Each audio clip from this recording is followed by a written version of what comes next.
हाँ जी, तो आज बीजगणित की शुरुआत करेंगे। किसकी? हाँ, थोड़ी बहुत शायद आपको आती हो, नहीं भी आती होगी तो कोई बात नहीं।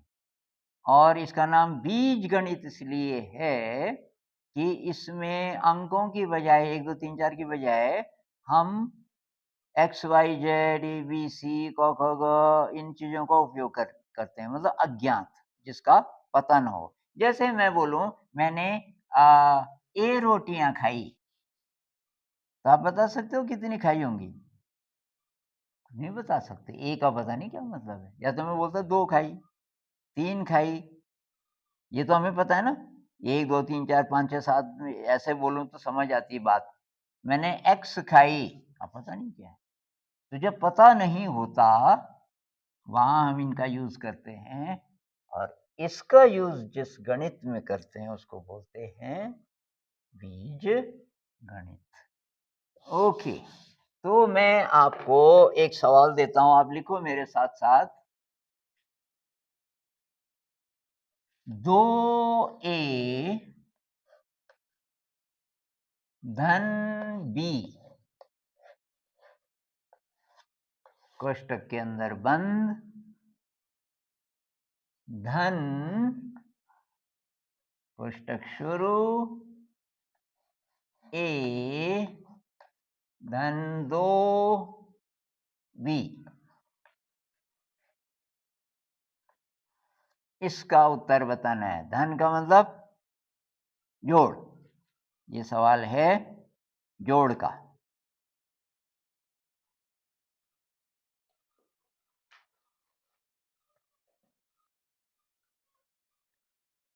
तो आपने ट्राई कर लिया 2-3 मिनट से, काफ़ी मुश्किल लग रहा है, समझ नहीं आ रहा है ये चक्कर क्या है ना? किसी-किसी ने थोड़ा बहुत ट्राई किया। अब हम इसी चीज़ को एक और तरीके से करेंगे, और पक्की बात है आपको समझ आ जाएगा, गारंटी है, सबको समझ आ जाएगा। इस बार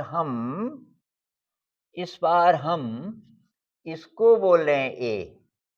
ये जो ए था ना, ए का मतलब ये क्या है?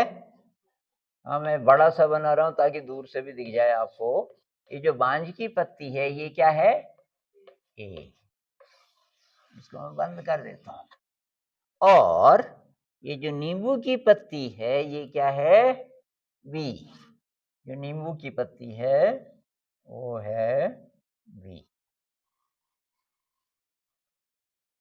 ये है बी। तो ये है बी, नींबू की पत्ती। समझ आया? अब ये जो लिखा हुआ है ना, उसको मैं यहां रख रहा हूं। तो बोलो तो क्या है? पहले क्या है राधिका? पहले उसके अंदर, बक्से के अंदर, कोष्ठक के अंदर 2a, तो क्या रखूं? a का मतलब किसकी पत्ती? वहां देख। तो क्या रखना है? 2a मतलब 2 बांज की पत्ती। और धन क्या?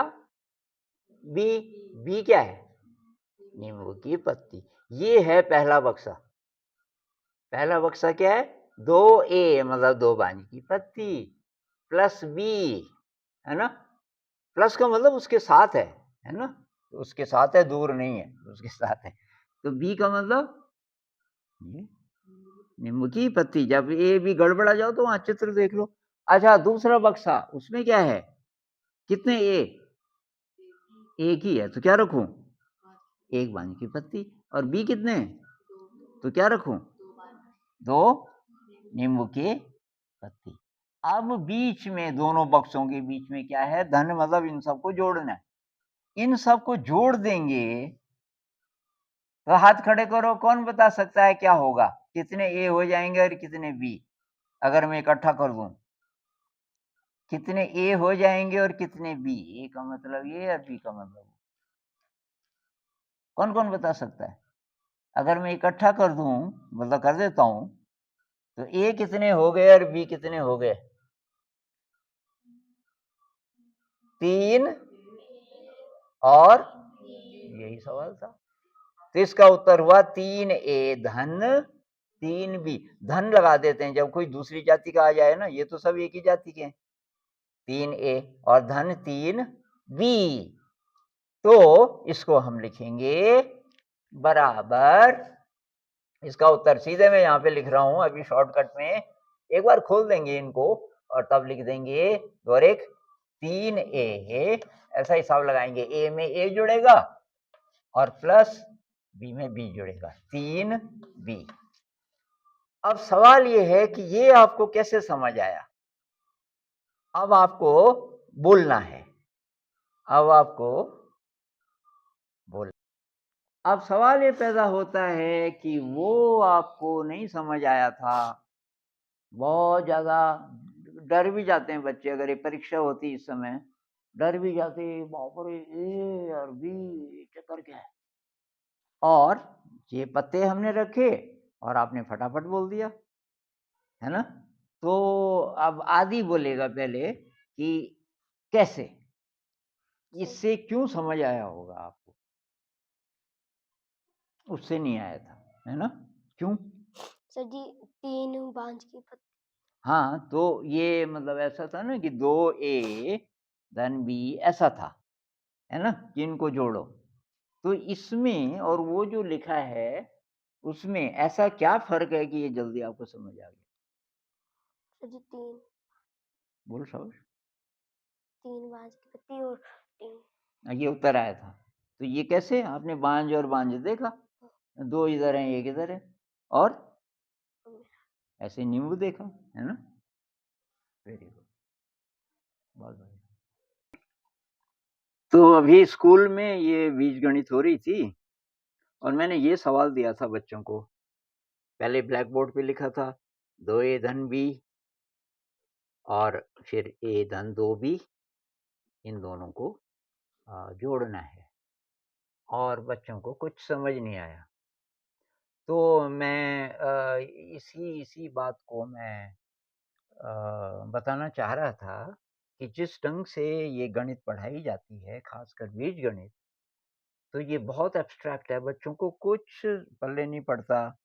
ये ए में बी, कई तो ए में बी जोड़ देते हैं कि 2 और 1 कुछ बहुत कन्फ्यूज़्ड। इसका कारण ये है कि ये ए का क्या मतलब, बी का क्या मतलब, इनका कोई चेहरा नहीं है, कोई रंग नहीं है, कोई रूप नहीं है, एकदम एब्स्ट्रैक्ट है। तो फिर हमने क्या किया था कि हमने बोला कि भाई ए का मतलब ये वाली पत्ती, चित्र भी बनाया था ब्लैक बोर्ड पे, ये पत्ते भी दिखाए थे। ए का मतलब ये पत्ती, ये बांज के पेड़ की पत्तियाँ हैं, इनको ए बोलेंगे, और ये जो नींबू के पेड़ वाली हैं, इसको बी बोलेंगे। तो फिर जब हमने इसके सेट इस तरह से बनाए थे कि 2a, मैंने उन्हीं को पूछा 2a का क्या मतलब होगा? तो 2 बांज के पत्ते। बच्चों को बात समझ आ गई इतने से ही।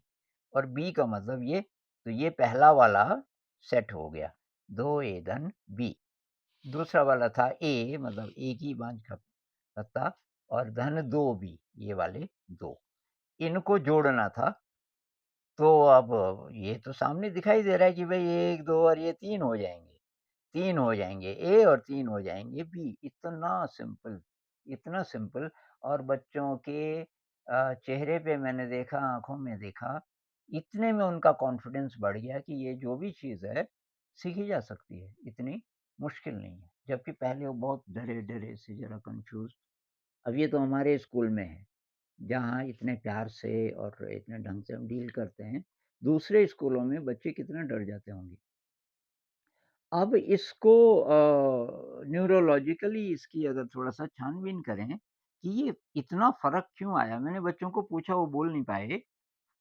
तो कारण ये है कि जब आप केवल ये भाषा यूज़ करते हैं, तो आप ब्रेन के केवल इस हिस्से की बात कर रहे हैं, जो कि आगे वाला हिस्सा है, जिसको कि फ्रंटल लोब बोलते हैं। तो ये इसमें थिंकिंग वाली बात आती है, और ये एब्स्ट्रैक्ट लैंग्वेज को, एब्स्ट्रैक्ट चीज़ को डिकोड कर सकता है। तो लेकिन अभी जो हमने ये यूज़ किया, ये कि हमने बोला ये ए है, ये बी है, तो तब क्या-क्या हो रहा है? तो इसमें देखो, एक तो देखना पड़ रहा है, बिना देख के बात समझ नहीं आ सकती। तो विज़न, ब्रेन का ये जो विज़न वाला हिस्सा है, जिसको ऑक्सीपिटल लोब कहते हैं, वो काम कर रहा है।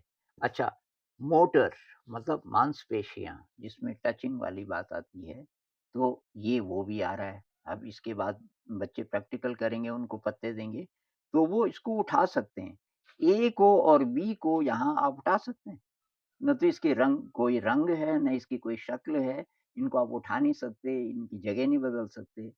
तो ये बहुत बड़ा अंतर है रियल लाइफ में जो चीज़ें हैं, कुछ किसी को भी आप ए बोल रहे हो, बी बोल रहे हो, कुछ उसकी शक्ल-सूरत होगी, कुछ रंग होगा, कुछ मूवमेंट उसमें हो सकता है। तो ये हो गया। तो ब्रेन के जो जितने रीजन्स हैं, हमने विज़न बोला, इसमें देखना पड़ेगा, बिना देखे ये बात समझ नहीं आएगी और इसका रंग-रूप होगा। मोटर, मोटर हमने बोला कि इसको इसमें मांसपेशियों का काम है। अच्छा, तो ये हो गया और आपका हियरिंग हियरिंग जो आवाज़ है वो तो है और अ, ये सेंसेशन टच टच इसमें टच का कोई काम ही नहीं। तो ब्रेन के एक बहुत बड़े हिस्से को आप एड्रेस कर रहे हो, रियल लाइफ़ से जुड़ी हुई चीज़ है, उसको आप सिंबल से जोड़ रहे हो। उसको आप बोल रहे हो कि भई इसको आप ए बोल देते हैं। मतलब जो सिम्बॉलिक लैंग्वेज है, वो उसका जो पैरेलल है रियल लाइफ़ में वो क्या चीज़ है?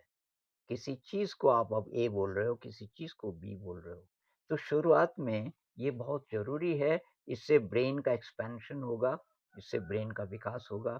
बच्चे ज़्यादा इंटेलिजेंट बनेंगे, बीजगणित तो सीखेंगे ही, लेकिन उनका बहुत ब्रेन का बहुत बड़ा एरिया आप छू रहे हो, इसलिए ब्रेन एक्सपैंड होगा, नए न्यूरॉन्स बनेंगे और 2 काम आप एक साथ कर रहे हो फिर।